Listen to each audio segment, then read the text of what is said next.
Espíritus viajeros, os damos la bienvenida y os invitamos a uniros a esta caravana espiritual.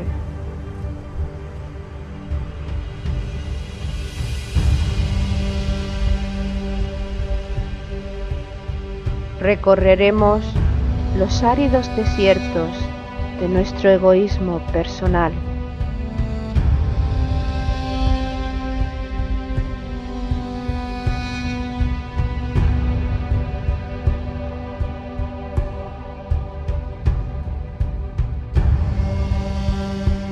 Navegaremos sobre las aguas de los mares y océanos creados por nuestras emociones.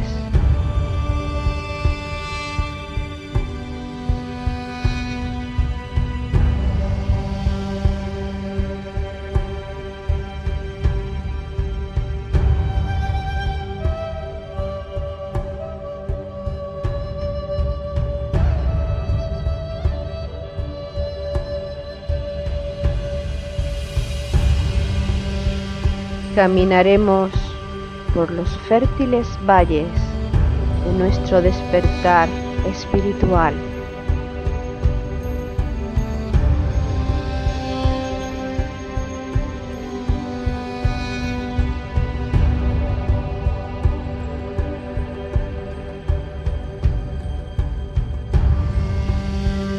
Iniciaremos el ascenso a la montaña sagrada, la morada de nuestro espíritu.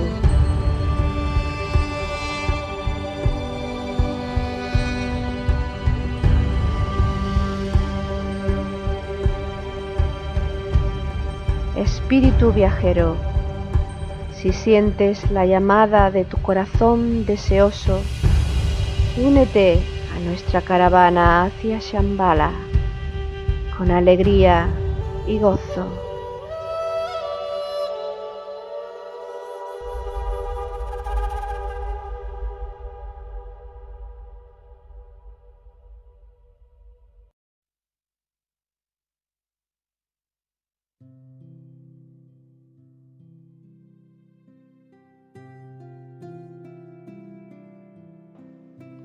Los excelsos nos envían bienaventuranza.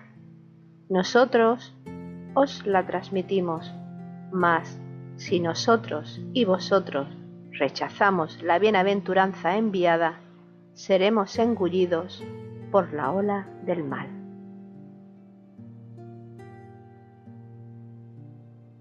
El ser humano representa y ocupa el eslabón inferior en la cadena jerárquica de los seres con conciencia de su existencia y de su naturaleza.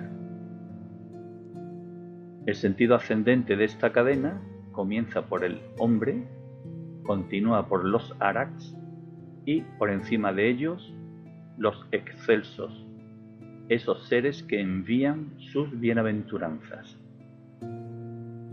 Si estas bienaventuranzas son rechazadas por los Mahatmas y por los hombres, todos seremos engullidos por la ola del mal, lo que significa que la jerarquía necesita de la colaboración del ser humano y el compromiso del ser humano con la creación divina. Por lo tanto, debemos ser conscientes de que una vez sellada nuestra alianza con la luz, no hay cabida en nuestras vidas ni para la holgazanería espiritual ni para la traición a nuestro ser interno.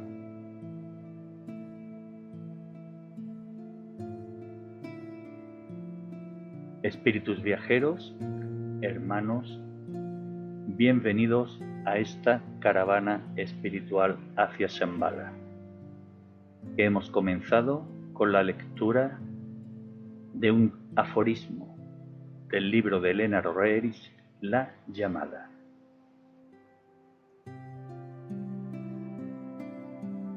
Organizan la caravana Paco Ortiz y Loli Bermúdez. Sosiegan la marcha con su música Jesús Aragón y Juan Carlos García. Comparten la jornada junto a nosotros Jesús Jurado y Ana Castro y todos los peregrinos que de algún modo se adhieran a nosotros en la caravana. Ana, Jesús, buenos días.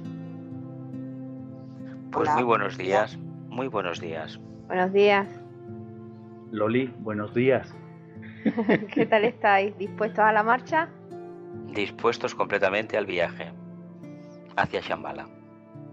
Antes de comenzar la marcha, la jornada, creemos que sería conveniente realizar una aclaración respecto a una circunstancia en la que venimos haciendo hincapié en los programas anteriores.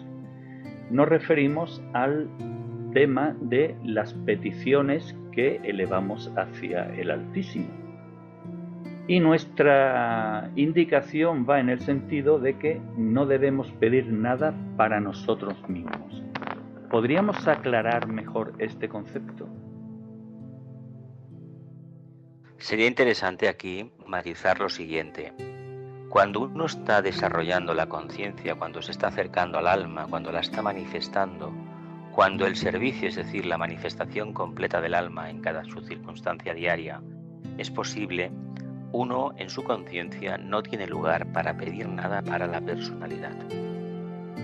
Cuando utilizamos mantras del tipo solares, del tipo la gran invocación, por ejemplo, lo que estamos haciendo es pidiendo para toda la humanidad.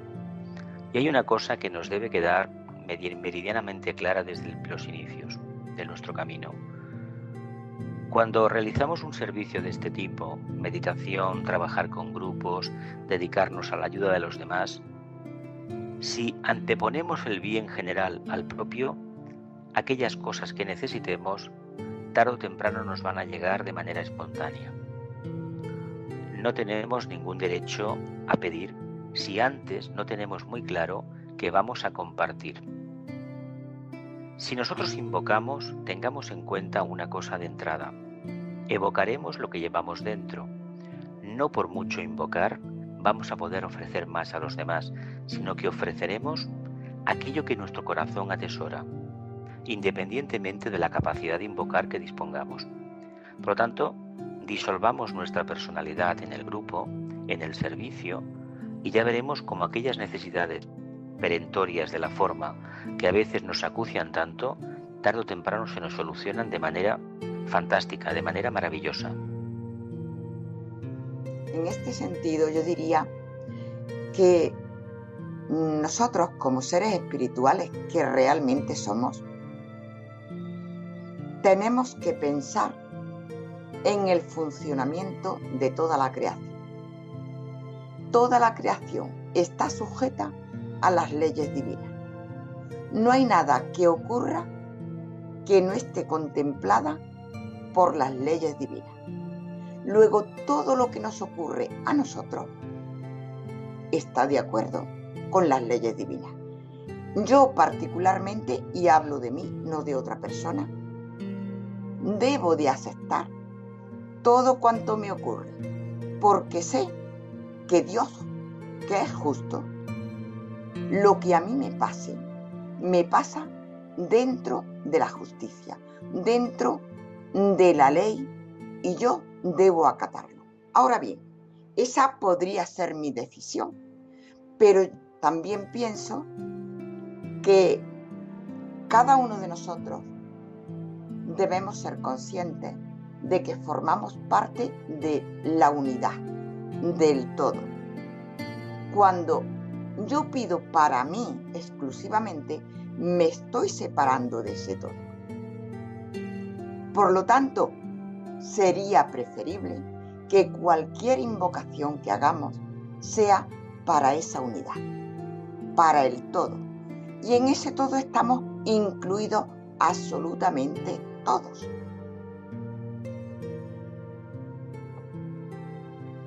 No obstante, se podría añadir, a título personal en mi caso, que puesto que la personalidad es débil, a veces caemos en la tentación de hacer peticiones para solucionar los problemas que nos acucian. es algo lógico, es algo comprensible, pero una vez que caminamos en el sendero del descubrimiento de las leyes espirituales, si sucumbimos a esta tentación, al menos deberíamos de tener conciencia de, al hacer la petición, pedir siempre que se cumpla la voluntad divina. Es decir, que si pedimos algo para nosotros porque creemos desde nuestra personalidad que es justo y que nos lo merecemos, que se nos conceda si nuestro karma lo permite, porque sería de alguna forma un camino intermedio en el que aceptamos de modo parcial las leyes divinas y manifestamos cierta conciencia espiritual.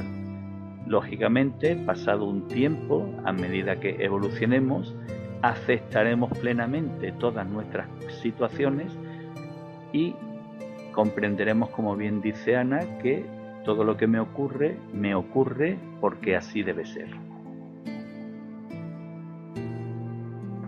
A mí me llama la atención algo que ha dicho Jesús y me parece que es bastante importante sobre la invocación, que uno tiene que trabajarse para poder invocar, referente a la fuerza que uno puede tener a la hora de invocar, que bueno, por mucho invocar se va a conseguir algo si tú realmente no lo tienes dentro.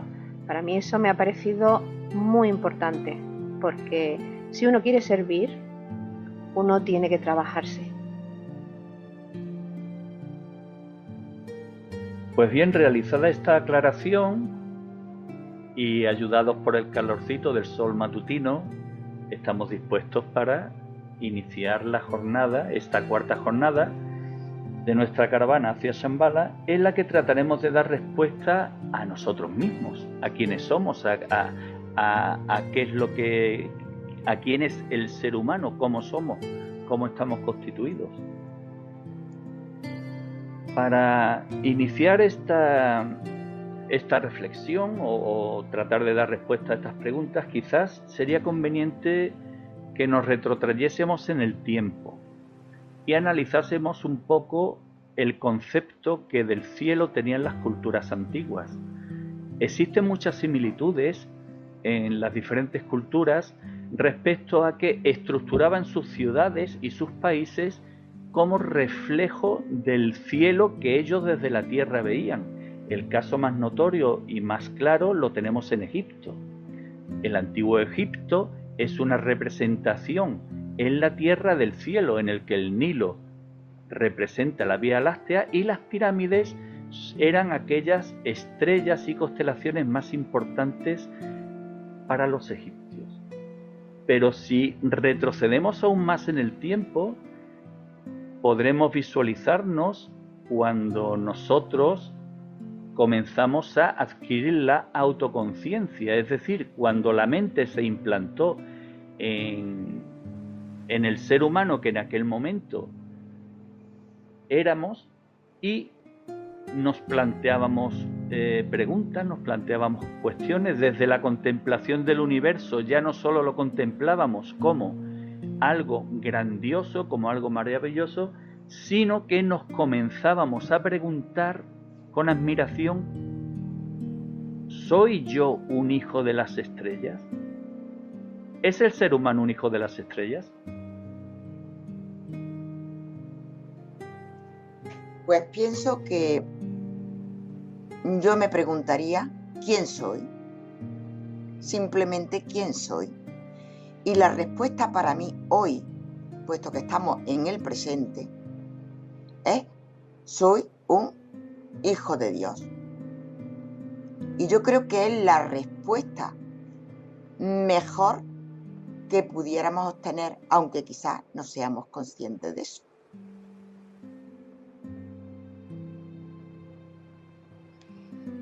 Sí que tenemos un origen estelar en cierta medida, porque, por lo que sabemos por la enseñanza esotérica, la enseñanza teosófica, en la lejana Lemuria se produjo el fenómeno denominado individualización. Una serie de entidades procedentes del planeta Venus vinieron a la Tierra y posibilitaron que los ángeles solares permitieran a un grupo de humanos, que en aquel momento de humanos tenían el nombre, estamos hablando de hace unos 20 millones de años, pudieran cobijarlos y su conciencia pudiera expandirse hacia la autoidentidad. Y en ese camino estamos ahora. Los seres humanos le debemos a aquellas primeras jerarquías, aquel Shambhala que se generó hace 20 millones de años, al frente del cual está el regente planetario, Sanat Kumara, como todos conocemos. Gracias a esta acción, la humanidad en un conjunto hoy en día tiene autoconciencia. Todavía nos queda muchísimo camino por recorrer, muchísimo. Pero tengamos en cuenta que en la medida en que nos conocemos nuestro origen divino y muy especialmente conocemos lo que se denomina nuestra constitución septenaria, los vehículos a través de los que nos manifestamos, tenemos aún más la posibilidad de comprender todo el proceso. Por lo tanto, esa cuarta pregunta que no nos la formulamos delante de la Esfinge, el ¿para qué? Porque las tres primeras eran quién soy, de dónde vengo y hacia dónde me dirijo, y la cuarta es ¿para qué todo esto? Pues esto poco a poco lo iremos descubriendo en el programa de hoy. Has hablado de septenario, de 7 cuerpos. Es decir, no somos solamente el cuerpo físico que cada uno vemos de nosotros mismos y que vemos en los demás. Exacto.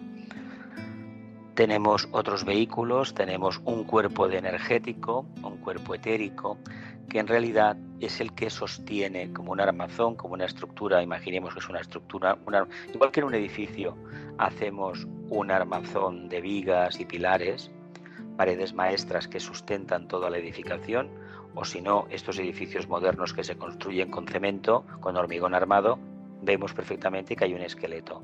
Pues el esqueleto humano, en el fondo, nos está hablando de ese doble etérico, de esa concreción física en la cual se sustenta todo lo manifestado en nosotros, es decir, nuestro cuerpo denso. Luego hay un cuerpo emocional, el cuerpo de las emociones, de los deseos, que prácticamente deberíamos decir que es el vehículo más poderoso que en estos momentos tiene la gran parte de la humanidad. Y después disponemos de un vehículo mental. Claro, este vehículo mental lo estamos trabajando, es doble, es superior e inferior. Pero hemos trabajado más la parte inferior, la parte de la mente concreta, del deseo, de la ambición, de la superación personal con fines materialistas. Y luego tenemos dos vehículos muy elevados, el búdico, el plano de la intuición, y luego el del propósito divino o el plano átmico. Hay que decir que esos dos vehículos, tanto el búdico como el átmico, están en proyecto. Claro que están, pero nosotros no tenemos conciencia, a duras penas tenemos conciencia de la parte mental superior, mental abstracta. Tenemos mucha conciencia del plano emocional, pero no somos conscientes de la existencia de ese plano, sino que registramos en nuestro vehículo las emociones y los deseos. Podríamos resumir esta parte de la que ha hablado Jesús diciendo que efectivamente tenemos un cuerpo físico, un doble etérico, por medio del cual recibimos la energía a través de los chakras que están situados en paralelo con la columna vertebral, el cuerpo astral o de emociones y el cuerpo mental. Y esos otros tres planos a los que tenemos que llegar, Atma, Buddhi y Manas, que es lo que en espiritualidad llamamos la tríada espiritual. A esos tres planos vamos a ir llegando en la medida en que nosotros desarrollemos nuestra mente concreta, y una vez desarrollada y explotada correctamente para el bien común, nos acerquemos a la mente superior o abstracta, al plano búdico y al plano átmico. O sea, eso es un ascenso paulatino desde la personalidad hasta la tríada espiritual. Pero al fin y al cabo, aunque no conozcamos ni podamos hablar plenamente de esos planos, todos vamos a llegar.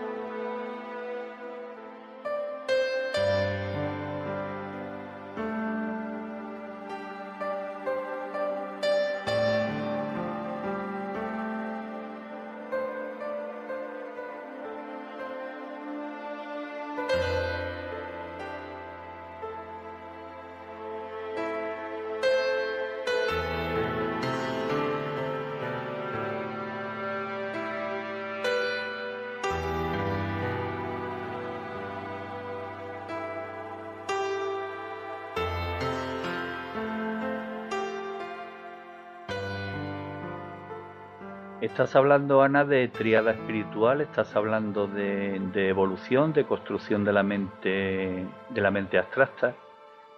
Y a mí este aspecto de la tríada espiritual me recuerda a un cuadro del ilustre Nicolás Roeri, titulado Alma Bendita, en la que se ve un ser humano, Ramakrishna, que es un ser que existió realmente en el siglo XIX y parte del siglo XX. Y se ve el ser harapiento y entre sus manos, o sea, lleva en la cabeza un halo de santidad y entre sus manos, con gran veneración y con gran devoción, porta un círculo que tiene incorporada 3 círculos más, formando un triángulo equilátero con el vértice hacia arriba. Y cada uno de estos 3 círculos es de un color diferente. El superior es azul, el de la derecha es rosa y el de la izquierda es amarillo. Y parece ser que lo que él trata de transmitir con esta obra es que Ramakrishna había realizado un proceso evolutivo con el que alcanzó la santidad y lo que lleva en sus manos es precisamente su alma bendita, que manifiesta 3 características asociadas con cada color. Asociado con el color azul, la voluntad divina, asociado con el color rosa, el amor, y asociado con el color amarillo, la sabiduría. Realmente ese símbolo, digamos, está manifestando la liberación del alma. Porque al llegar nosotros, cuando lleguemos a esa tríada espiritual, a ese cuerpo, a ese plano mental superior, a Buddhi y a Atman, pues nosotros ya ahí habremos liberado la intermediación del alma que ha estado con nosotros durante toda la construcción del Antakarana, porque de lo que estamos hablando al referirnos a la evolución y llegar a estos planos, estamos hablando de la construcción del Antakarana, que es la unión de la mente concreta con la mente superior o abstracta. Pues realmente cuando llegamos a estos niveles, el alma se libera, puesto que nosotros hemos espiritualizado nuestra personalidad y el alma ha prestado ya totalmente su servicio, no tiene que ejercer de intermediaria. Lo que se le abre ante nosotros es un proceso de trabajo increíble que iniciamos hace muchos millones de años y que no sabemos todavía cuándo acabaremos. Lo que hemos podido constatar es que ahora, si lo miramos con un poco de distancia referente a esta encarnación, la única de la cual podemos hablar con autoridad, es que si nos comparamos como éramos hace 10 o 15 o 20 años, hemos tenido un cambio. Me diréis, claro, es que teníamos una edad y ahora tenemos otra y por lo tanto el alma se manifiesta más. Es cierto, pero si profundizamos un poco en esa reflexión nos daremos cuenta que ha habido una evolución porque ha habido una conciencia que realmente está dispuesta a ir transmutando, está haciendo que cada vez se pueda manifestar más dentro de lo que es la materia en la que se manifiesten aquellos aspectos más elevados. En la medida en que trabajamos esta parte de la evolución, la más elevada y la más interesante y probablemente la única que deberíamos manifestar, nos daremos cuenta que el trabajo del Creador, de nuestro Padre, de Dios, como le llamamos en muchas religiones o filosofías, en el fondo es el mismo. Él intenta transmutar la materia, Él quiere coger experiencia en ese trabajo, porque en el fondo, está haciendo exactamente un trabajo parecido al nuestro. Está ayudando a otro ser más elevado a que evolucione, a que se pueda manifestar. Es una cadena de servicio, estamos dentro de esta cadena de servicio y estamos con Él porque en un momento determinado decidimos iniciar el proceso de acercamiento a la materia. Como espíritus, como mónadas, nos adentramos en esa aventura y en esa aventura maravillosa estamos todos, el Logos incluido. Acabas de hablar de espíritus, acabas de hablar de mónada, se ha mencionado también la palabra alma, excepto la palabra alma, y quizás la palabra espíritu. El concepto de mónada es un concepto al que se tenía acceso en círculos iniciáticos. En realidad es un concepto de alta espiritualidad, es un concepto esotérico. En cambio, en cambio el concepto de, o sea, la palabra alma y espíritu es más popular, ¿no? Y claro, mientras uno no avance en las enseñanzas espirituales, lo primero es que mónada se desconoce, no existe para nosotros. Pero tendemos a identificar como lo mismo alma y espíritu. Sin embargo, hay diferencias entre los tres, ¿no?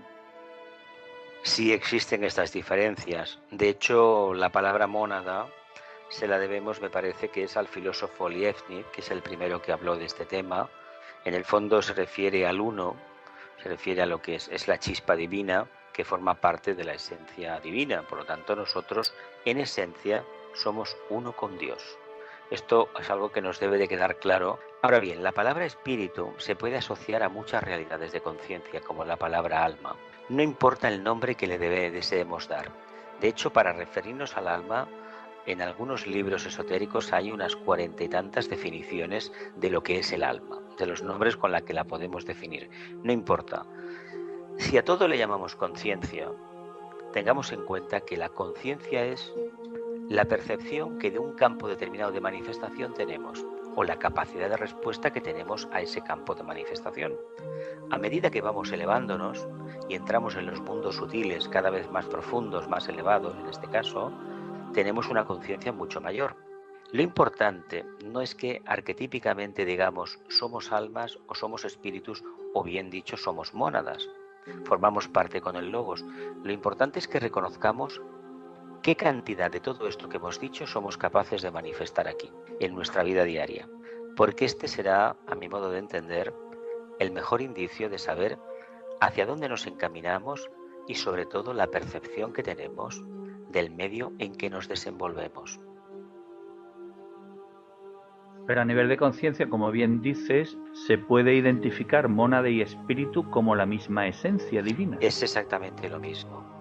Lo que pasa que popularmente se le puede llamar al espíritu alma, etcétera. No importa. No importa. De cara al pueblo, de cara a la gente que se está interesando por estas enseñanzas, ya llegará el día en que maticemos más definidamente qué es cada cosa. Pero tengamos en cuenta que si no somos capaces, por las razones circunstanciales de nuestro propio karma o de nuestra capacidad de entender la ley de la justa retribución, la famosa rueda de Shanshara, de las famosas reencarnaciones en terminología oriental, hablar de espíritus o hablar de mónadas puede suponer un prurito mental, una capacidad mental elevada de alguien pues, que ha estudiado mucho.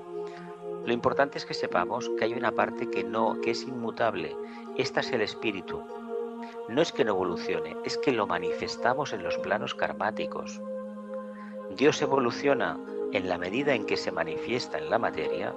Dios toma experiencia de la materia y nuestra percepción es que evoluciona. Es como nosotros cuando, llegado un momento, pues decimos, caramba, vamos a llegar a esos estados de conciencia que hemos citado antes. El Arat, nada menos que la cuarta iniciación, muy relacionada con el mito de Aries que hemos vivido estos días, la Semana Santa, la muerte y la resurrección. Pero claro, hay que entender que si eso en mi conciencia no es ninguna realidad, el estudio esotérico, si no tenemos una mente abierta y tenemos la capacidad de reflexionar de conceptos, de intercambiar conceptos, analizarlos y de extraer conclusiones, lo único que nos puede provocar es un embotamiento de ideas que al final van a tener una difícil digestión. De todas formas, yo aquí añadiría que efectivamente los conceptos esotéricos, ocultistas, espirituales, como les queramos llamar, son altos conceptos más abstractos que concretos, y es muy difícil definirlos. Pero para esclarecer un poquito y a partir de esclarecerlo, que cada cual busque y se asesore y profundice en el tema, podríamos decir que efectivamente mónada y espíritu es lo mismo, que el alma es el vehículo de expresión del espíritu el espíritu se expresa a través del alma y que la personalidad, el ser humano, es el vehículo de expresión del alma. O sea, pasamos espíritu, alma, personalidad. Ese, digamos, que es el proceso. Nosotros, los seres humanos, nuestra personalidad expresa al alma en tanto en cuanto nosotros redimimos nuestra materia, la sutilizamos, nos perfeccionamos a través de nuestros rectos pensamientos, rectas palabras, rectas obras. En definitiva, el espíritu es quien impulsa que su reino sea implantado aquí en la tierra gracias a nosotros los seres humanos. Texto de Elena Roeris de su libro Iluminación. Por el espíritu guarda la enseñanza espiritual. Solo el espíritu puede traer el reino de Dios sobre la tierra. Tan sencillo como mis palabras llegará el reino del espíritu. Tan sencillo como que las hojas secas del último invierno serán barridas. No hay pasado, solo la luz del futuro. Camina hacia ella.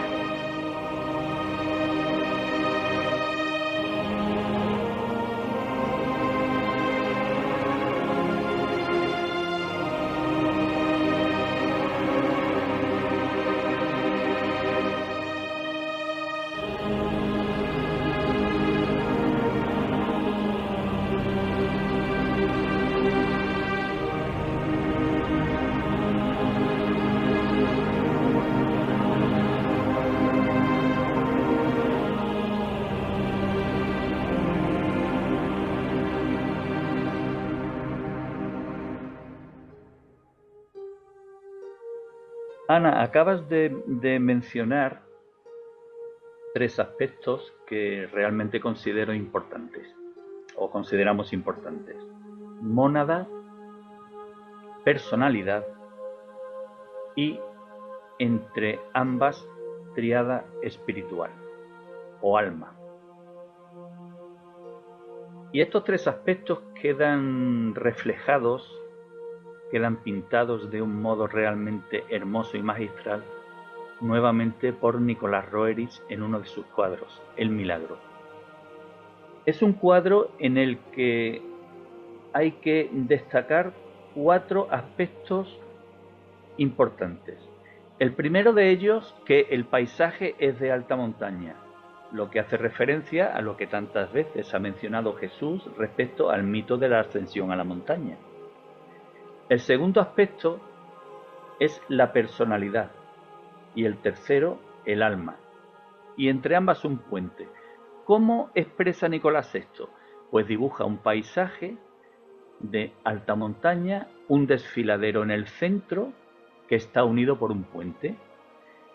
En el lado más cercano del desfiladero existen o dibuja 7 figuras humanas, vestidas de blanco y en posición de oración y reverencia hacia lo que está al otro lado del puente, que es ni más ni menos que una luz esplendorosa y maravillosa. Las 7 figuras humanas se pueden interpretar como los 7 aspectos más significativos de la personalidad, los 7 pecados capitales, que una vez que toman conciencia de la naturaleza superior de quien está al otro lado del puente, es decir, el alma, el espíritu, la mónada, en función de la intención que Nicolás quisiera darle al cuadro, se ponen en posición de genuflexión, y precisamente uniendo los 2 mundos existe un puente, el Antacarana, al que tanta referencia hacemos. Pues sí, yo pienso que efectivamente podría ser, como has dicho, los 7 pecados capitales, pero yo también creo que podrían ser, o sea, indiscutiblemente el desfiladero es la propia vida que sin lugar a dudas es dura.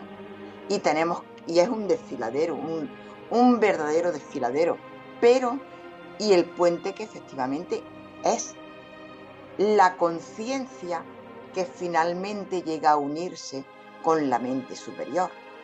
Pero las figuras también pienso que pueden ser los 7 rayos, las cualidades divinas por las cuales tenemos que pasar cada uno de nosotros para cuando lleguemos a la mente superior, haber superado toda esa transmutación de energías inferiores en superiores, con lo cual cada cualidad de esos rayos va a llegar a su perfección, al punto de equilibrio. En la medida en que comprendemos que los seres humanos interactuamos con energías, igual que lo hacen logos, tenemos delante nuestro la perspectiva nueva de comprender que en cada momento tenemos una obligación interna, es conocer esas energías. En todas las filosofías esotéricas, en todas las religiones organizadas, se recomienda al practicante, al futuro discípulo, al futuro ser realizado a través de estas prácticas, que dedique un tiempo de su vida, de su diario vivir, al recogimiento, al silencio. Cuando no tenemos tiempo para la meditación, para el silencio, para el recogimiento, utilizamos un mantra, una invocación, una plegaria, una oración, y con esto pues muchas personas la verdad sustituyen ese trabajo porque las circunstancias de su vida todavía no permiten tener un espacio diferenciado para poder contactar. Si perseveramos un poco, nos damos cuenta, cuando nuestro anhelo de contactar con el alma, con el espíritu, con Dios, es profundo, es decir, cada vez más avanzado, que automáticamente aparecen esos minutos, ese momento en nuestra vida diaria, en las 24 horas del día, en las cuales podemos establecer contacto con las energías que componen nuestra propia alma. Y poco a poco vamos a percibir que estas energías nos están hablando de una realidad de conciencia nueva. Realidad de conciencia que no tiene nada que ver con el mundo de la forma y que una vez asumidas estas energías nos permitirán vivir el mundo de la forma de manera equilibrada, de manera feliz. Estos días se ha celebrado la Semana Santa, pues todos hemos visto qué significan estos mitos. El mito de la Semana Santa para los cristianos, una nueva revelación. La Pascua es una revelación, la renovación del compromiso con Dios. Para los cristianos supone nada menos que renacer, nacer de nuevo a la vida espiritual, despertar la conciencia crística. Cuando esto se produce, es como un auténtico milagro, porque el mundo de la personalidad, el mundo de la materia, está ahí, no desaparece, pero ya no nos crea los problemas que nos había creado hasta ese momento, porque nuestra atención estaba abocada a combatir algo, y ahora entendemos que los problemas de la forma son problemas de manifestación de la materia, que tiene la conciencia que tiene, pero nosotros hemos de hacer lo posible por manifestar la conciencia solar, la conciencia evolutiva que somos en realidad. Por lo tanto, apartemos nuestra vista del mundo de la forma sin perder de vista que estamos dentro de la forma, y poco a poco veremos cómo las cosas a nuestro alrededor se solucionan.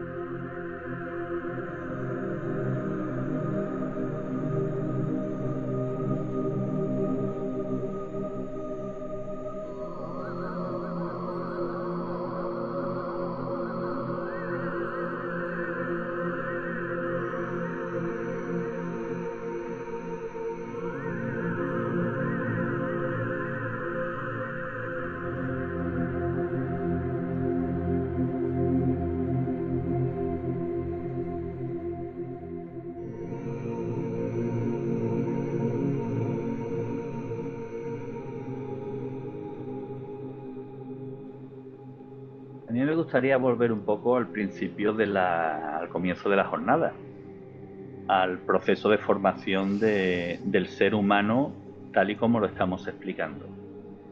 Da un poco de vértigo entender o asimilar esa cifra que tú, Jesús, has dado, 20 millones de años. Esto atrás. No es atrás. Hay que tener mucha imaginación. Más que nada porque no coincide Es decir, las ciencias positivas, las ciencias materialistas lo reconocen y estamos hablando de algo que solamente la filosofía esotérica sostiene. Por lo tanto, nos encontramos con ese problema añadido.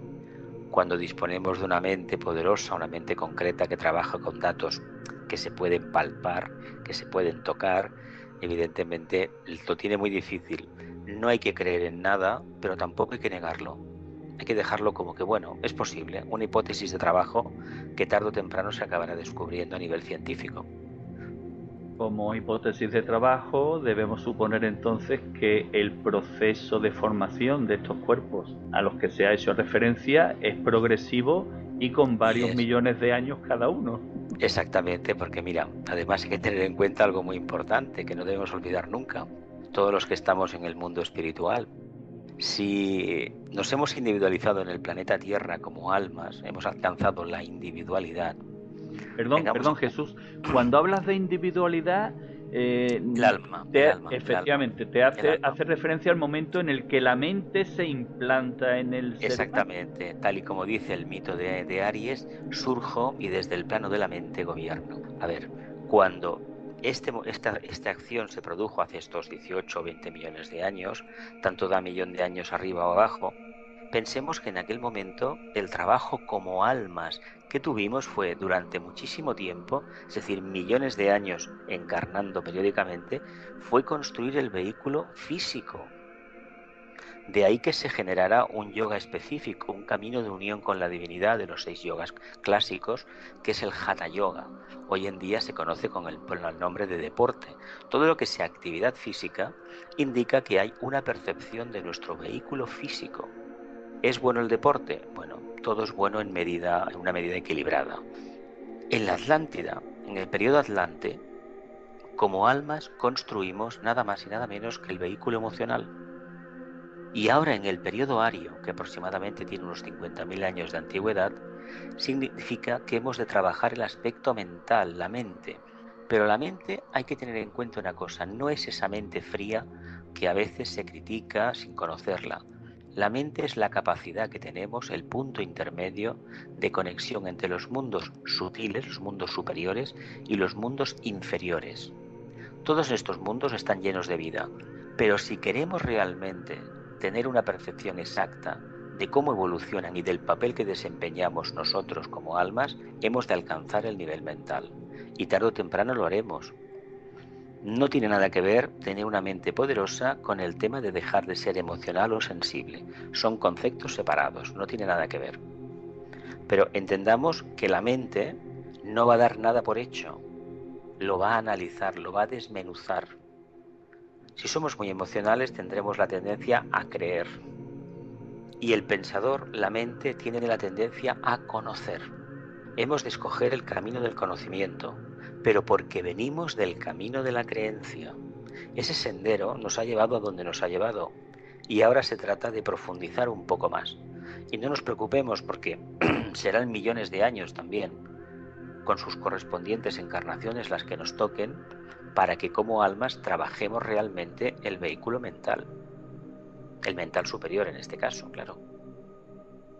Aquí me gustaría hacer una llamada de atención porque todos nosotros, cuando vemos los medios de comunicación, sobre todo la televisión, vemos cómo se ponderan las emociones. Quien es más emocional, dicen cómo, pero tú no te rasgas las vestiduras por tal o cual cosa, o tú cómo te puedes quedar tranquilo por tal o tal cosa. Entonces quiere decir que se exalta, se engrandecen las emociones, cuando precisamente el trabajo espiritual, lo que tenemos que hacer es transmutar esas emociones para ser seres equilibrados, seres donde predomine el amor. ¿Que eso es difícil? Claro que sí, pero lo que no debemos es exaltarnos por todo acontecimiento, de alegría llevarla a los extremos, de pena llevarla a los extremos, de catástrofe crear todavía una catástrofe mental muchísimo más grande. O sea, el equilibrio absolutamente en todo. Y ojalá que la humanidad ya estuviéramos o tuviéramos trascendidas las emociones y deseos y de verdad estuviéramos trabajando ya en el mental. Está muy bien que resaltes eso, Ana, porque es verdad que hay que darle más importancia a lo mental que a lo emocional, sobre todo para que haya un equilibrio. Y a mí se me ocurre una pregunta, por ejemplo, cuando ya nos toca la hora de morir, cuando pasamos por esa transición, los cuerpos estos que ya estamos o que ya tenemos construidos, como el astral y el mental, ¿se destruyen de igual manera como el físico o eso sigue continuando una vez que hemos dejado el cuerpo físico? Cuando cerramos los ojos, cuando se produce ese fenómeno tan maravilloso de expansión de conciencia, es decir, cuando llega la muerte, vamos a decirlo así, vamos a quitarle miedo al tema de la muerte, lo único que sucede es que perdemos la conciencia del plano físico, del plano denso donde estamos ahora, donde estamos hablando, pero como almas pasamos, con los vehículos que quedan, pasamos al plano astral.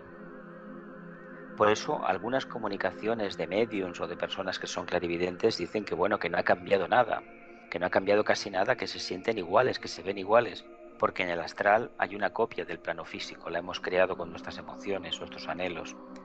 Llega un momento que en el plano astral, cuando hemos ya reflexionado sobre el deseo y lo hemos agotado en cierta medida, allí ya no tenemos nada que hacer, se produce una segunda muerte. Pasamos la conciencia al plano mental concreto. Y allí pues depende de nuestro interés, depende del tiempo que hayamos dedicado en la Tierra a desarrollar las cualidades mentales, estaremos más o menos tiempo. Teniendo en cuenta que también se producirá una tercera muerte. En ese momento, todo lo que habíamos vivenciado en el planeta Tierra, en nuestra encarnación, queda sustentado en unos puntos de energía, de tensión que se conocen con el nombre de átomos permanentes. Esos átomos permanentes nos van a permitir, cuando llegue el momento, después de nuestro periodo de retiro, de silencio interior, de Devachan o de cielo, como se le quiera denominar, cuando vayamos a encarnar como almas, tomaremos la sustancia de esos átomos permanentes para construir los nuevos vehículos, la nueva personalidad. Por eso a veces se dice en la enseñanza esotérica que de una encarnación a otra hay poca variación para un alma. ¿Por qué?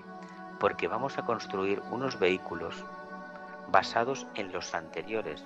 Imaginemos que hemos reciclado el material y ese material reciclado nos sirve para generar otro cuerpo, a nivel físico-etérico, a nivel emocional y a nivel mental concreto. Pero sí creo, vosotros confirmáis o desarrolláis, que el astral es precisamente el cuerpo que después de desencarnar más tardamos en destruir, porque exacto, a través del astral, que es la mayor parte del daño que hemos hecho, el más grande de los daños, lo hacemos con las emociones y deseos, y si lo unimos al mental aumenta el daño, pues parece ser que todo eso lo tenemos que visualizar, que revivir para de alguna manera rectificar ese daño que hemos hecho y purificarnos. No sé si podéis ampliar el tema. Yo ampliarlo no lo sé, pero planteo una cuestión sí. Cuando uno desencarna, Jesús ha comentado que el alma se lleva los cuerpos astral y mental. ¿En una nueva reencarnación se incorporan estos cuerpos o hay que construir cuerpos nuevos? Hay que construirlos con la sustancia que ha quedado de tanto del vehículo físico, el etérico, el astral y el mental concreto. Porque, claro, no podemos construir algo nuevo de la nada. ¿Cómo lo hacemos? Precisamente utilizando la semilla implantada en los átomos permanentes, que es el resumen, la esencia de lo que ha dado de sí una encarnación a nivel de vehículos. Con ellos construimos los vehículos. Claro, según estén construidos los vehículos, según el grado de evolución de los mismos, querrá decir que el alma que los habita tiene una evolución mayor o menor.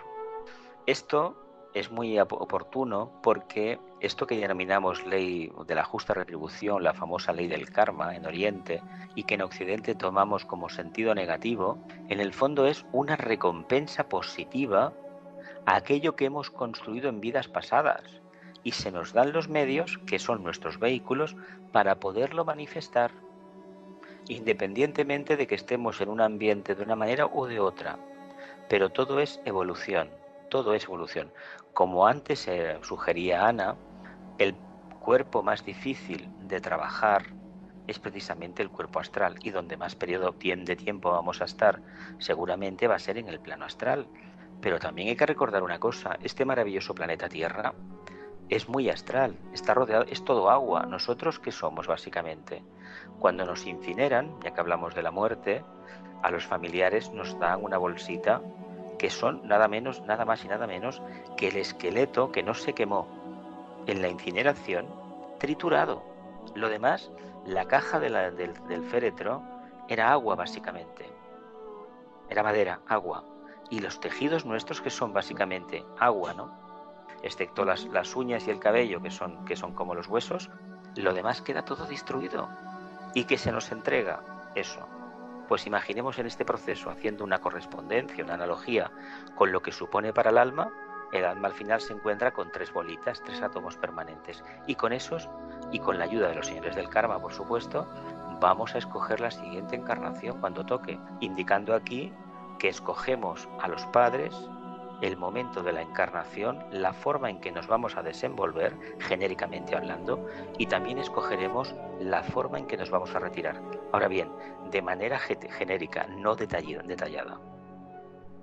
Ha hablado Jesús de evolución del alma. Y yo en este sentido voy a puntualizar que tiempo atrás, cuando oí hablar de la evolución del alma, yo me espantaba, porque yo decía, ¿cómo va a evolucionar el alma si el alma es perfecta? Pero espiritualmente hablando, he llegado a entender que efectivamente el alma evoluciona en el sentido de que en la medida que su cuerpo de expresión, que es nuestra personalidad, se sutiliza, se espiritualiza, el alma va tomando posesión de ese cuerpo de expresión. Y eso es el alma más o menos desarrollada, o lo que es igual, nuestra conciencia. Me parece todo súper interesante. A mí me gustaría volver un poco atrás. Jesús y Ana, lo último que hemos estado hablando es sobre la muerte y el proceso que siguen los cuerpos una vez que el alma desencarna. Pero cuando estamos en vida y estamos dormidos, ¿qué ocurre? Porque la gente tiene sueños, tenemos experiencias, se tienen visiones. ¿Qué ocurre? Pues ocurre que como conciencia estamos en el plano astral trabajando. Por eso muchas veces tenemos unos sueños, le llamamos sueños, y dices, caramba, he estado con fulanito, pero no puede ser porque fulanito se murió hace muchos años. No. Lo que ha sucedido es que lo hemos visto en el plano astral y pensemos que para que tener un registro a nivel cerebral, la información pasa de ese nivel a la mente y después pasa al cerebro físico. Ojalá tuviéramos la potestad más desarrollada de poder registrar todo lo que nos acontece en los mundos internos, pero para ello debemos tener un control de las emociones muy fuerte. Si supiéramos todo lo que tenemos alrededor, la relación que hemos tenido con la gente que nos rodea en vidas pasadas, probablemente nuestro equilibrio psíquico se vería bastante afectado. La ley del karma es muy sabia. Antes de encarnar, nos dan una copita de agua del río Leteo, de una manera simbólica, muy mística de hablar del tema, y prácticamente nos formatean el cerebro. Por lo tanto, el recuerdo queda borrado. Y poco a poco en el plano físico vamos a entender con el tiempo por qué tenemos determinadas actitudes y por qué tenemos determinado tipo de relaciones. Y eso nos indica que hay algo detrás. Pero tampoco nos debemos de obsesionar. Mucha gente no es consciente o no percibe nada en los sueños y otros pues tienen esa facultad. No va a pasar nada. Lo importante es que recordemos que cuando perdemos la conciencia en el plano físico, como alma saltamos al plano astral para manifestarnos. Entonces, Y necesitamos continuamente interactuar con el plano astral, porque sabéis que se han hecho experimentos curiosísimos. Un ser humano puede estar varios días sin comer, sin beber agua, pero sin dormir. Cuando se ha intentado provocar imposibilitar el sueño, ha acabado habiendo unos auténticos trastornos a nivel neuronal. Eso indica que como almas encarnadas en un cuerpo físico necesitamos salir y respirar. Has hablado de que estamos con frecuencia en los sueños, no sé si en otros tiempos distintos, en el plano astral, lo cual no quiere decir que debamos propiciar lo que se llaman los viajes astrales. No, debe venir por propia evolución. La meditación, la percepción interna, poco a poco te va abriendo la conciencia.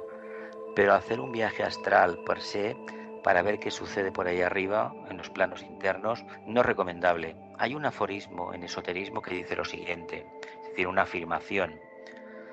Cuando el alma esté preparada, puede volar. ¿Habéis visto el caduceo de Mercurio?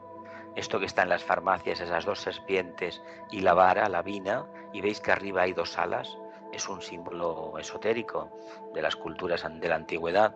Eso indica que cuando la energía circula bien, correctamente, por los dos canales, el Ida y el Pingala, y el Sushumna, el canal central, el neutro, está funcionando bien, el alma puede volar. Es decir, que el alma va a ser consciente de los planos internos. Por lo tanto, no nos preocupemos. El Nazareno les dijo a sus apóstoles y a sus seguidores: buscad primero el reino de los cielos, es decir, vivir una vida, una conducta intachable, y poco a poco lo demás os lo van a dar regalado. Entonces también lo que pasa con los fantasmas seguramente serán cascarones, ¿no?, que vamos dejando. Hay mucha cosa en el plano astral. Es un plano que prácticamente tiene, como todos, 7 capas, como todos, y prácticamente lo que nos llega del plano astral es todo eso que nos emociona. Que si hemos contactado con una persona 20 años después de muerta, que si he ido a tal sitio donde conocí y resulta que he encontrado una persona que es la misma que vi hace 20 años y a lo mejor hace 30 o 15 años que murió, que si por las noches veo unas luces, que si me dicen cosas por la noche. Bueno, esto en realidad es una percepción psíquica que uno tiene, una percepción extrasensorial que está ahí, que es un siddhi, un poder del alma, pero que vendrá cuando tenga que venir. Estas entidades, cuando nos encontremos una visión, a veces en el pleno día, un ser que parece ser nuestro padre o nuestra madre, si es a plena luz del día, tengamos en cuenta que no era nuestro padre ni nuestra madre, no, porque como alma no está ahí. Lo que suele haber muchas veces en algunos sitios, cementerios y palacios, castillos y sitios así donde han pasado muchas cosas, en las ruinas de una ciudad, etcétera, etcétera, lo que suele haber son muchos cascarones, es decir, figuras astrales creadas por toda la gente que ha ido a lo largo de miles de años por ese lugar. Si son cosas así difíciles, es decir, cosas terribles, matanzas y cosas de estas, cada vez que una persona ha ido a ese lugar, resulta que involuntariamente ha alimentado ese egregor. Y cuando llega uno que es un poquito sensible, pues resulta que, bueno, que se ahoga en el ambiente. Se trae todo aquello, lo ve todo, y en el fondo esas entidades lo que quieren a veces es un poco de luz, pero probablemente no estemos preparados para interactuar con ellas. Hay que tener en cuenta que hay ciertos lugares que a veces vamos por la curiosidad, porque nos han dicho que se ven estas apariciones, que aparece aquello, que aparece lo otro, que para algunas personas les pueden parecer sitios maravillosos porque se encuentran muy bien, pero a lo mejor los que somos más sensibles son lugares donde no hay que ir más.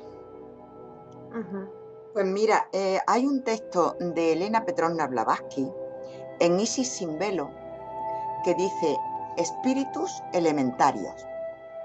Propiamente hablando, son las almas desencarnadas de los depravados que poco antes de la muerte se separaron de su divino espíritu y no pueden aspirar a la inmortalidad. Eliphas Levi y otros cabalistas apenas distinguen entre los espíritus elementarios que fueron hombres y los demás seres que pueblan los elementos y son fuerzas ciegas de la naturaleza. Una vez separadas del cuerpo, estas almas, también llamadas cuerpos astrales de personas materializadas, quedan irresistiblemente atraídas a la Tierra, donde experimentan una vida temporal y finita en las condiciones que más armonizan con su naturaleza inferior. Y como durante la vida no cultivaron su espiritualidad, sino que la subordinaron a lo material y grosero, son incapaces de seguir el elevado camino del ser puro y desencarnado, que se aleja de la sofocante y mefítica atmósfera de la Tierra, después de un periodo de tiempo más o menos largo. Estas almas materiales empiezan a desintegrarse hasta que, a semejanza de la niebla, se disuelven átomo por átomo en los elementos circundantes. Esto es un texto de Isis Sin Velo. Yo no había oído hablar de las almas materiales y le pregunté a un compañero sobre qué significaba esto de las almas materiales.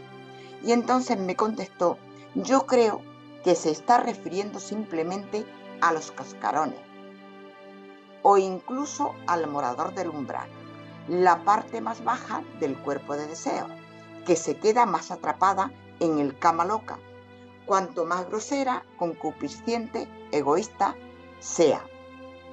Entonces, a mí esto me dice que efectivamente, realmente los fantasmas son esos seres aferrados a la tierra, porque realmente el alma se va a su espacio, el que le corresponda. El alma no está ahí, luego es, no sé si se puede llamar ese egregor mental que ese ser haya construido con sus deseos y emociones, que se queda apegado aquí a la tierra. Con lo cual no es ninguna vida, sino un egregor. No sé, Jesús, si a ti te parece aclarar algo sobre el tema. Como bien dices, son entidades negativas. De hecho, los humanos, pretendemos hacer el bien, pero sabéis, en la Divina Comedia de Dante Alighieri se decía, hablando del infierno, que estaba empedrado, adoquinado con las buenas intenciones de los seres humanos. Pero claro, las buenas intenciones ya sabéis que solamente son eso, buenas intenciones. Mientras no se conviertan en realidades físicas, realidades de conciencia manifestada, pues no sirven para nada, prácticamente. Son ilusiones, de las muchas que tenemos. Y muchos de los seres humanos, pensemos que hemos encarnado muchas veces, hemos hecho cosas seguramente en vidas pasadas, lejanas, que no eran muy correctas, nos hemos ido creando pues una serie de residuos, de entidades que inconscientemente, cada vez que tenemos miedo, cada vez que tenemos ira, cada vez que tenemos terror, los vamos alimentando. Por eso antes hablábamos de las emociones. Las emociones no son negativas ni positivas, son neutras. Lo único que sucede es que nosotros le damos un interés muy específico en que nos provoque alteración de conciencia, que nos provoque miedo, nos provoque llanto, nos provoque una alteración, y al final salimos, por ejemplo, en el cine, después de una película de terror donde, se combate al monstruo o todo lo que sea, y se salva a la chica o a los niños, a quien sea, salimos contentísimos, y lo que no nos damos cuenta es que a nivel emocional nos han manipulado, igual que estas entidades que aparecen en estos castillos, en estas casas, que dicen que están encantadas, etcétera, etcétera, pues hacen exactamente lo mismo. Son entidades involutivas que inconscientemente los humanos alimentamos, y algunas probablemente sean debidas a magias mancias no muy positivas, la verdad sea dicha. Claro, en este sentido dice Elena Petrovna Blavatsky, dice con toda claridad que ninguna aparición de un hombre que ha muerto es el de verdad, sino cascarones. Exacto. Y yo digo una cosa, ¿quién atrae a esos cascarones? Pues la parte emocional negativa que todos tenemos dentro. Hay una cosa que también hay que tener en cuenta. A medida que se va desarrollando la percepción, uno acaba recibiendo visitas de este tipo, pero también con una finalidad. Hay muchas de estas entidades que, como bien se ha dicho aquí, necesitan ayuda. ayudarles es muy problemático, pero hay mantras que nos pueden servir. Pero lo que nos va a servir siempre es mantener la cabeza erguida, es decir, en equilibrio, y el ánimo muy sereno. Buen consejo. Y a mí ahora me surge una pregunta, por ejemplo, los niños pequeños, por ejemplo, con esos terrores nocturnos que algunos tienen, ¿es posible que ellos sean verdaderamente videntes de esos cascarones? No, ellos tienen como almas, tenemos esa potestad de la clarividencia. Lo que pasa que cuando nuestro vehículo mental se va desarrollando, evidentemente toda esta clarividencia va desapareciendo. Los niños ven igual que ven los gatos. ¿No habéis visto un gato en una casa, un perro que se queda mirando un rincón y no sabe por qué lo mira y empieza a jugar con nadie? Y los niños a veces juegan con nadie, con algo que no... ¿Dónde está? Suelen ser elementales, a veces son gnomos. Esto que vemos en las películas de dibujos animados de Walt Disney, que nos hemos quedado todos prendados viendo a los enanitos, a los espíritus, a los sílfides, a las ondinas, a las salamandras, a las hadas. Estos espíritus existen. No están tan al alcance de la mano para que los podamos ver continuamente, pero pensemos una cosa. ¿Quién de los que nos está escuchando en este momento en su casa no ha percibido a veces ruidos extraños?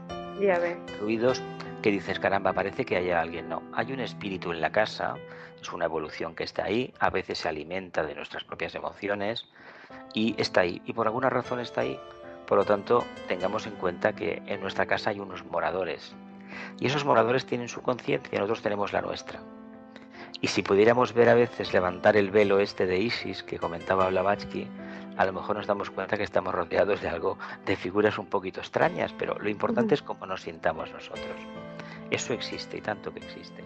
Pero todo depende también de nuestro trabajo, ¿verdad? Si claro, estamos perfeccionándonos, claro, sí, atraeremos cosas buenas, ¿no? Evidentemente. Debemos de incidir, por lo tanto, en que es fundamental una educación correcta de los niños, es decir, en el sentido de que no hay que ridiculizar aquello que ven ni decir que es mentira, es una realidad que ellos perciben. Es que lo más, bueno, todos hemos sido niños y evidentemente, pues bueno, yo creo que mucha de la gente que nos está escuchando se va a dar cuenta de que ha tenido experiencias en la infancia pues que no podía transmitir a nadie porque nadie se las iba a creer, y dices, no puede ser. Sí que existen este tipo de experiencias de jugar con esas entidades que parecen como enanitos, pero que en realidad son espíritus de la naturaleza. Sí, esto muchos niños lo hemos vivido, unos lo hemos llevado de una manera, otros muy mal, posiblemente porque el ambiente no era el apropiado. Sí que es cierto que a medida que aumentaba la enseñanza de la escuela, es decir, dedicabas más tiempo a la mente, al desarrollo de la mente, esas experiencias iban cerrando, porque eran a través del plexo solar.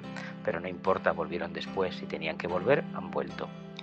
Y es simplemente para decirte que estás en un mundo que no es nada lo que parece, es otra cosa. Yo ahora quiero hacer un poco de abogado del diablo. Muy bien hecho. Y para ello me voy a apoyar en, supongo que recordáis todos el grandioso para mí y para muchos aficionados a la música, el grandioso grupo Triana, que estuvo deleitándonos con su música entre los años 70 y los años 80, que supuso un hito importante para la música española. Era un grupo de Sevilla. El alma mater de este grupo era el compositor y teclista Jesús de la Rosa.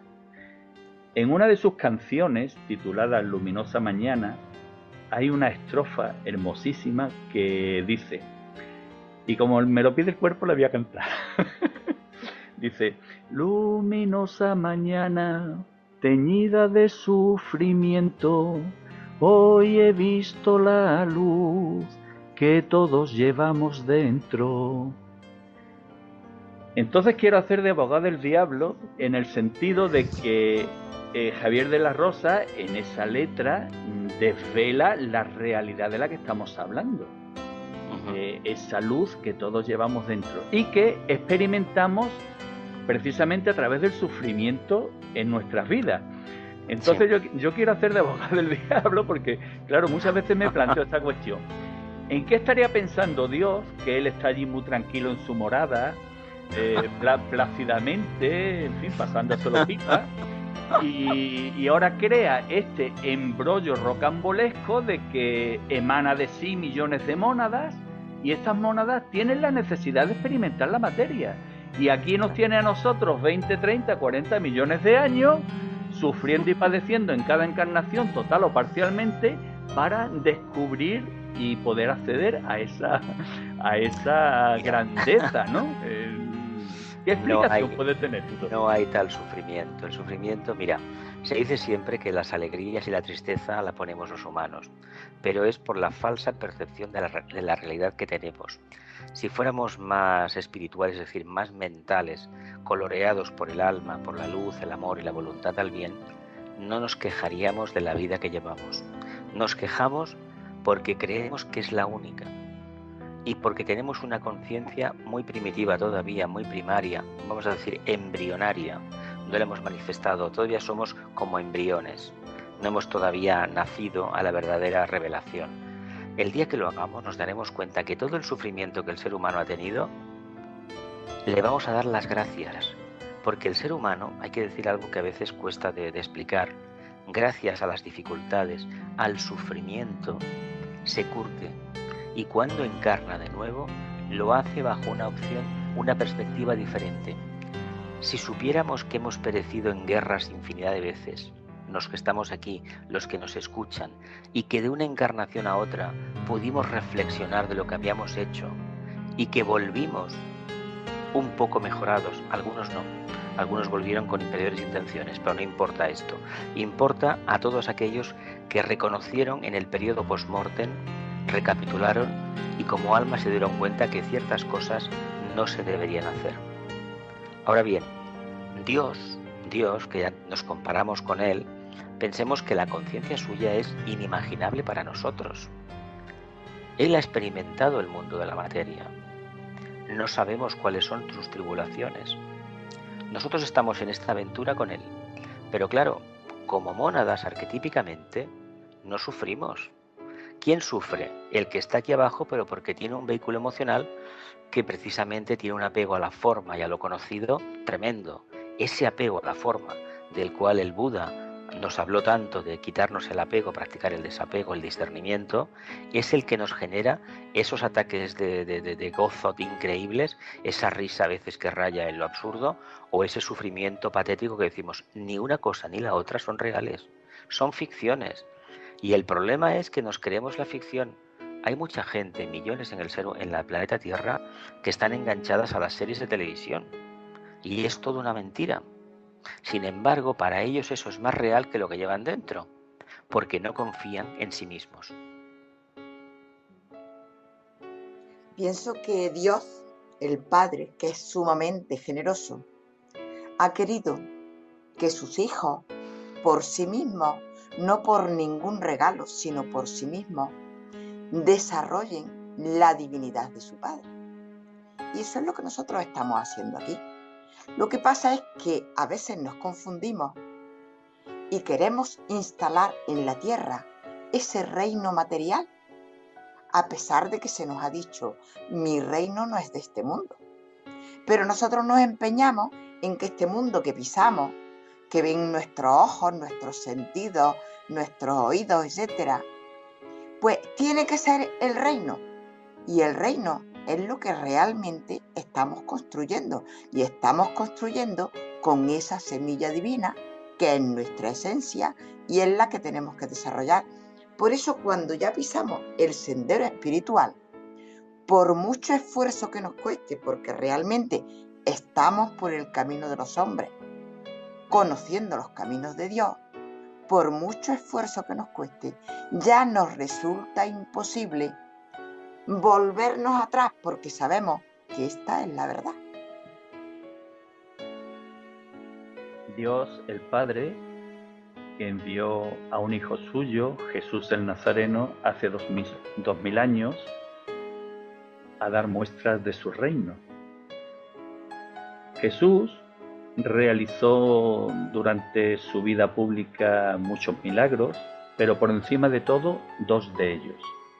El primero, la transfiguración en el monte Tabor, en el que mostró a unos apóstoles elegidos su cuerpo de luz. Y el segundo de ello, un misterio al que la ciencia todavía no le ha encontrado una explicación: la resurrección. Escuchemos lo que a este respecto nos dice Elena Roerich en el aforismo 8 del libro Agni Yoga. El sufrimiento y la resurrección, o la transformación de la materia de Cristo, proporcionaron el logro de la realización terrestre suprema. Pero nadie supo de la desintegración del cuerpo en estado atómico. La gente pensó que su cuerpo había sido robado por sus discípulos.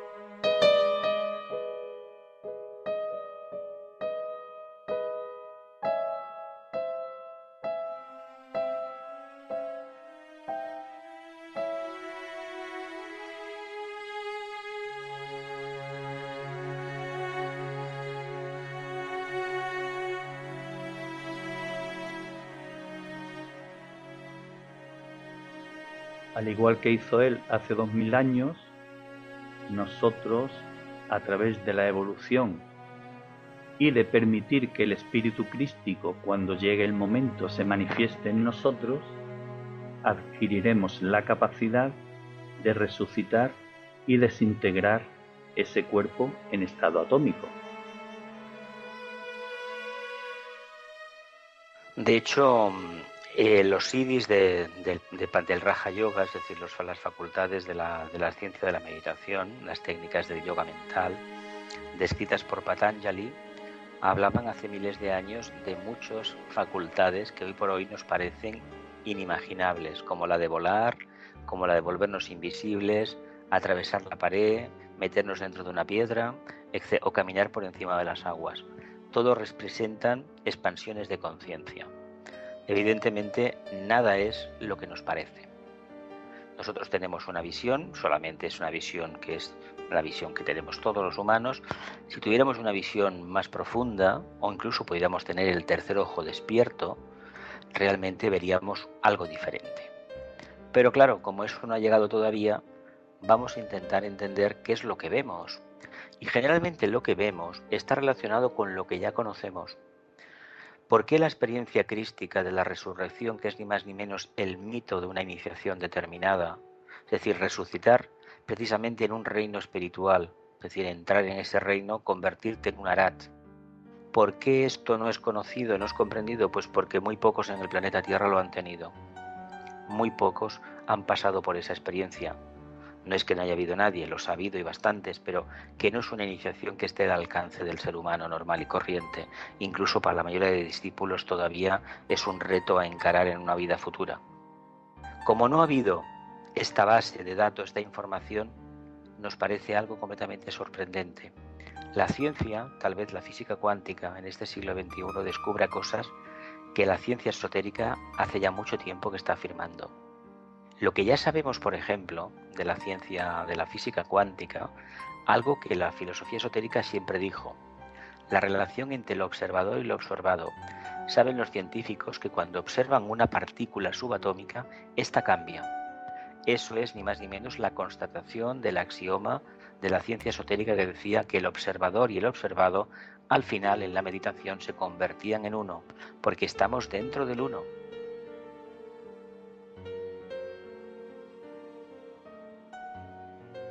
La grandeza de Dios y la grandeza del ser humano. Convertirnos en un arat es nuestro objetivo, es nuestra referencia. Convertirnos en un hombre Dios. Escuchemos lo que al respecto nos dice Elena Roerich en su libro Jerarquía. nosotros, los hermanos de la humanidad, buscamos y proclamamos al hombre Dios en la tierra. Nosotros veneramos todas las imágenes, pero ninguna como la del hombre Dios. Quien porta en su corazón el cáliz lleno, listo para volar, pero manteniéndolo y colmándolo ese cáliz en la tierra. El hombre Dios es un creador ardiente. El hombre Dios es el portador de la ardiente señal de la nueva raza. El hombre Dios está encendido con todos los fuegos. Inscríbelo así en los registros del hombre Dios. Arat, Agni Yogi, Tara. Así nosotros lo inscribiremos.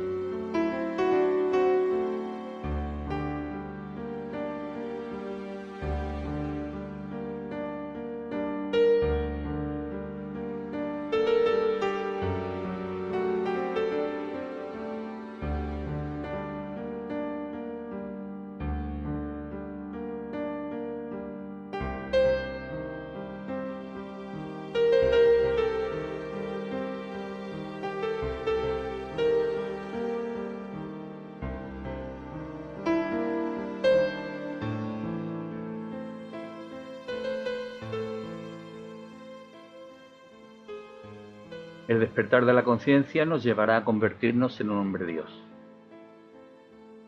Y para ello tendremos que encarnar miles de veces, sufrir muchas experiencias, despertar de este sueño en el que al que estamos sometidos, bien por manipulación o bien por ignorancia. Y todo eso desde el esfuerzo y el amor, poniendo todo nuestro empeño para alcanzar este logro.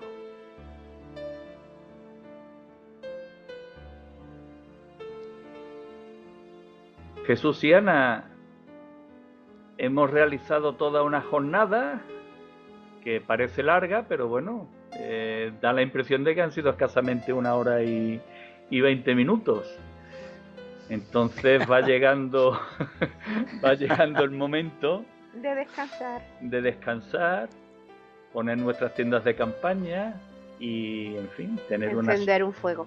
Lo iba a decir, y tener una charla espiritual profunda alrededor del fuego. Y que la transfiguración siga. Pues os doy las gracias por vuestra participación y os invito a una última reflexión. ¿Empiezo? ¿Sí? Empieza. Primero, agradeceros estas lecturas que habéis elegido porque me parecen fantásticas, que elevan el espíritu, que elevan la idea del servicio, que nos ayudan a caminar, que se me ha hecho el tiempo cortísimo, la verdad es que muy corto, y me alegra enormemente. Esperemos que todos los que se unan a esta caravana también les resulte corto y provechoso. Gracias. Por mi parte, quisiera agregar que entendamos que todo en el universo manifestado es evolución. Absolutamente todo. Los satélites nos informan de que las galaxias se van expandiendo. Por fórmulas matemáticas se nos indica así. Nosotros sabemos, como estudiantes de la sabiduría antigua, que la materia nos permite evolucionar, actuando como conciencia que se sirve de la forma para crecer, para establecer un contacto con el Creador. En este camino estamos. También quisiera añadir que todo lo negativo que nos sucede, todas las dificultades que tenemos, en el fondo tenemos la potestad de revertirlas en estímulos, en una nueva orientación. Si nos orientamos y cambiamos la forma de pensar y de desear, nuestra vida cambiará radicalmente. Yo doy las gracias por este caminar tan maravilloso, ha sido muy instructivo. la forma en que explicáis con tanta luz, con tanto amor. Y propongo un ejercicio que creo que nos va a servir para crecer, que es imitar a un maestro, el que elijamos. Y eso creo que nos va a dar la oportunidad de refinar nuestra personalidad. Y así, vida tras vida, alcanzaremos de verdad la auténtica maestría aquí en la Tierra.